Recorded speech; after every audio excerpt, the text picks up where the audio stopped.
Civil service പരീക്ഷയിൽ ഉന്നത വിജയം നേടി കോട്ടയത്തിന്റെ അഭിമാനമായി പാല സ്വദേശി ആൽഫ്രഡ് തോമസ്. പാല പാരപ്പള്ളി കരിങ്കുന്നേൽ തോമസ് ആന്റണിയുടെയും ടെസ്സി തോമസിന്റെയും മകനായ ആൽഫ്രഡ് തന്റെ 5ാം ശ്രമത്തിലാണ് 33ാം റാങ്ക് നേടിയത്.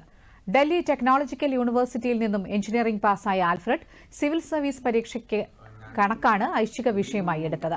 Sivachandran, Alfred Thomas, R Monica, P Pavithra, Malavika G Nair, G P Nandana, Sonet Jose തുടങ്ങിയവരാണ് ആദ്യ 60 റാങ്കിനുള്ളിൽ ഇടം നേടിയ മലയാളികൾ. അവിടെ ഒരു തേർഡ് ഇയർ ആയിരുന്നു. അപ്പം എന്നാ കരിയർ മുമ്പിലേക്കുള്ളതെന്ന് തീരുമാനിക്കുമ്പോൾ ഇന്റേൺഷിപ്പ് കഴിഞ്ഞ് അങ്ങനെ ഒരു 5-6 മാസം എടുത്ത് ആലോചിച്ച് എടുത്ത തീരുമാനമായിരുന്നു സിവിൽ സർവീസസ് വേണമെന്നുള്ളത്. എക്സാം ഇന്റർവ്യൂ ഒക്കെ കഴിഞ്ഞൊരു ഹോപ്പ് ഉണ്ടായിരുന്നു, കാരണം നന്നായിട്ടായിരുന്നു മിക്കാറ് സാധനം പോയിരിക്കുന്നത്. ഹോപ്പ് ഉണ്ടായിരുന്നു, പക്ഷെ ഒരു എക്സ്പെക്ടേഷൻ ഇല്ലായിരുന്നു.